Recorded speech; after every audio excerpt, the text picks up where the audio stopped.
E aí pessoal, tudo bem? Mais um vídeo aqui do canal Futebol Dinâmico. Eu tô aproveitando essa quarentena para fazer alguns vídeos diferentes, para a gente poder relembrar alguns momentos marcantes de times brasileiros. E eu pensei em fazer 3 vídeos, começando com o vídeo de hoje, para falar sobre os times brasileiros que foram campeões mundiais do Campeonato Mundial de Clubes da FIFA, né? O time que vence a Libertadores cai direto na fase semifinal do Mundial de Clubes. E geralmente a final é um time sul-americano contra um time europeu. Às vezes acontece de alguma zebra, algum time japonês, algum time mexicano, algum time de outro continente chegar à final eliminando algum time sul-americano. Já aconteceu algumas vezes, mas a tendência geralmente é sempre a final do Campeonato Mundial de Clubes ser entre um time sul-americano e um time europeu. E para começar essa pequena série de vídeos falando sobre o Mundial de Clubes, os brasileiros que venceram, eu vou começar falando do último brasileiro que venceu o Mundial de Clubes da FIFA, que foi o Corinthians em 2012. O Corinthians era comandado pelo Tite naquela época e venceu o Mundial de Clubes em cima do Chelsea naquela final lá no Japão, vitória por 1-0, gol do Paulo Guerreiro. E eu vou contar um pouco da história dessa final, desse Mundial, e vou contar um pouco a história até do ano do Corinthians para fazer uma retrospectiva e contextualizar melhor para vocês aí que estão assistindo em casa. Bom, é o seguinte, vamos começar com o ano do Corinthians. O Corinthians em 2012 iniciou a temporada, o maior objetivo era vencer a Taça Libertadores, até então o time nunca havia vencido essa competição, era até muito zombado pelos rivais. Em 2012 começou disputando o Campeonato Paulista e a grande mudança que culminou no título da Libertadores, uma das grandes mudanças do título da Libertadores e do título mundial, aconteceu por conta da eliminação do Corinthians no Campeonato Paulista contra a Ponte Preta nas quartas de final. E eu vou explicar por quê. Nas quartas de final do Campeonato Paulista, o goleiro titular do Corinthians era o Júlio César.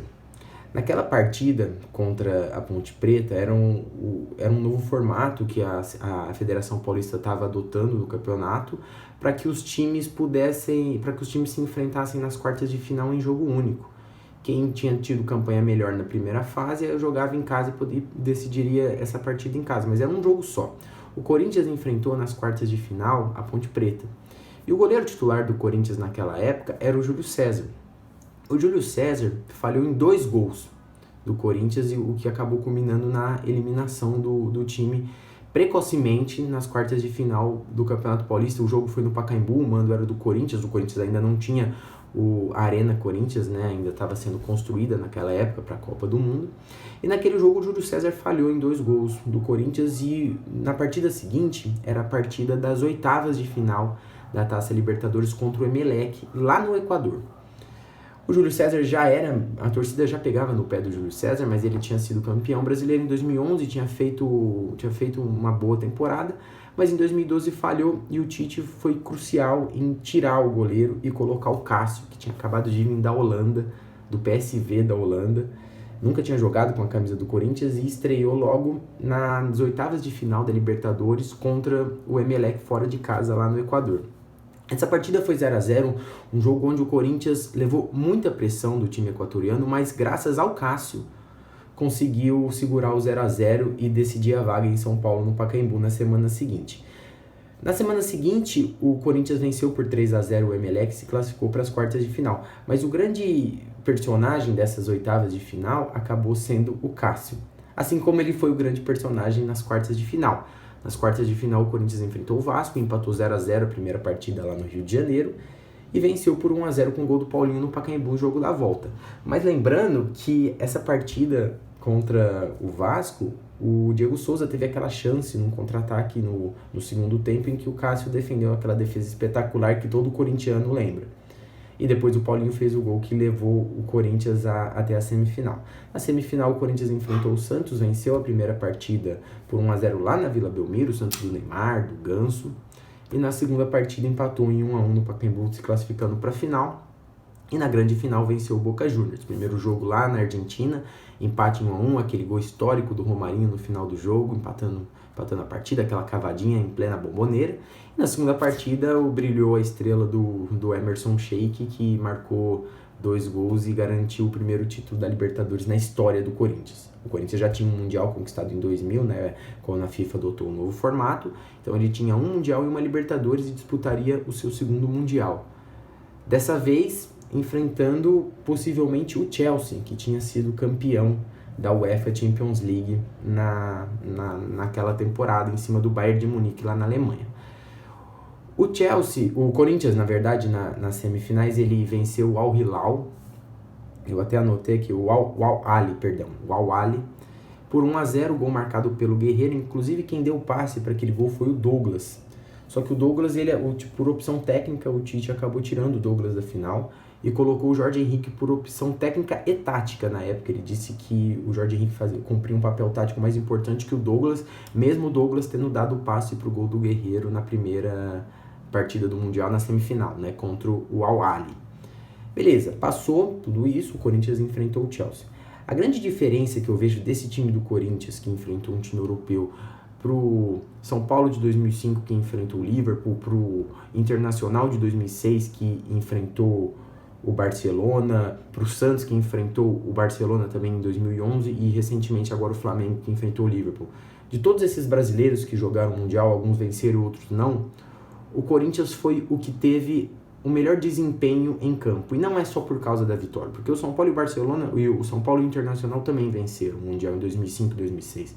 Mas o Corinthians jogou bem contra o Chelsea. É claro que o Chelsea foi melhor, o que é natural, já que o clube europeu tem um investimento maior, tem mais dinheiro, enfim. Isso é uma história que todo mundo já sabe. Mas o Corinthians jogou bem, o Corinthians teve chances no primeiro tempo contra o Chelsea, e o gol do Guerreiro saiu aos 23 minutos do segundo tempo, depois de uma bola rebatida do Danilo, uma jogada que começou com o Paulinho.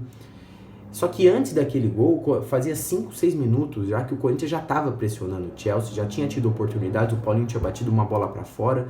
Então, a vitória do Corinthians contra o Chelsea não se construiu, ela foi construída, né, na verdade. Ela não foi um lance perdido em que o Corinthians encontrou um gol, achou um gol e ganhou a partida e foi campeão do mundo. O Corinthians, ele trabalhou para conseguir chegar naquele resultado. O Corinthians jogou muito bem contra o Chelsea. O Chelsea teve as chances mais claras, é lógico, tanto é que o Cássio foi eleito, ao final da partida, o melhor jogador do torneio.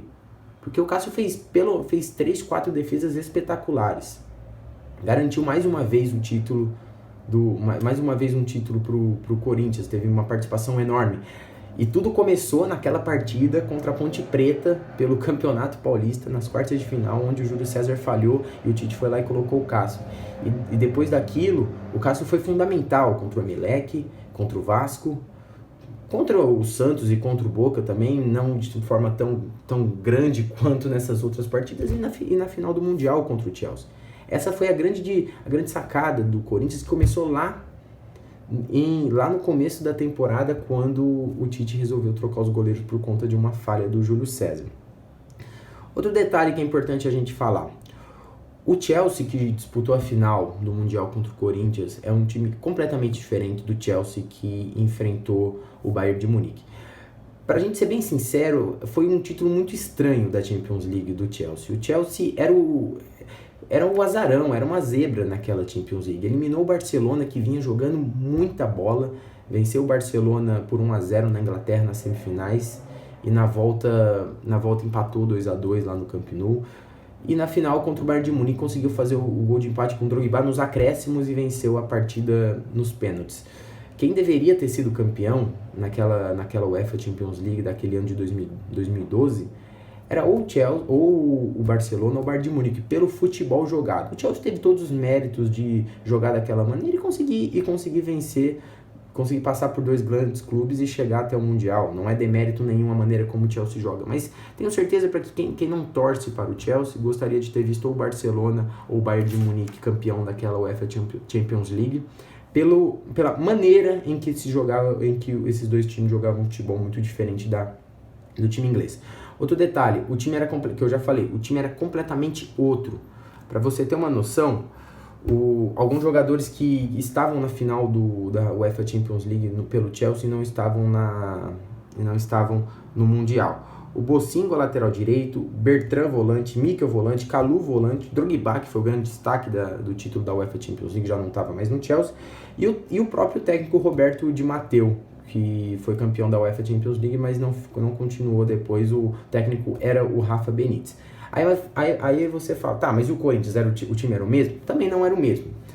A diferença do Corinthians é que os 3 jogadores que estavam na final da Libertadores e não estavam na final do Mundial eram o Leandro Castan na zaga, que foi substituído pelo Paulo André, o Alex, que acabou saindo depois da Libertadores, e o Lee Edson, que foi substituído pelo Guerreiro.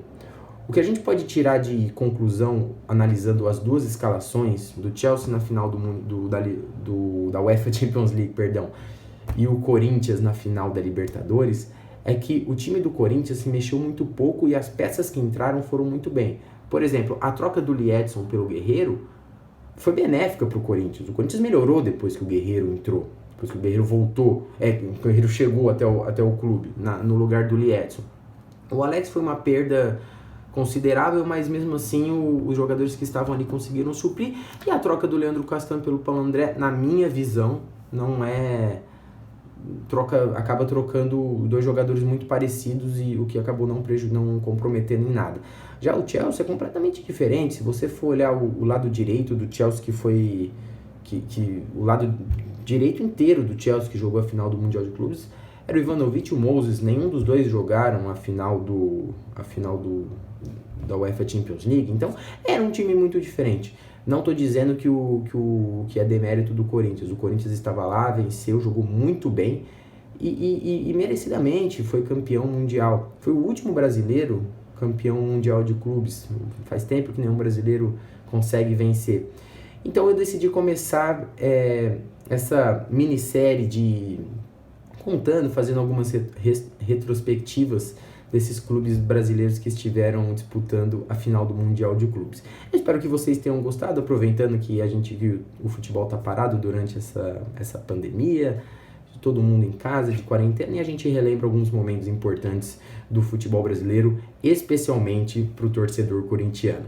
Beleza, pessoal? Espero que vocês tenham gostado, um grande abraço para vocês e até mais!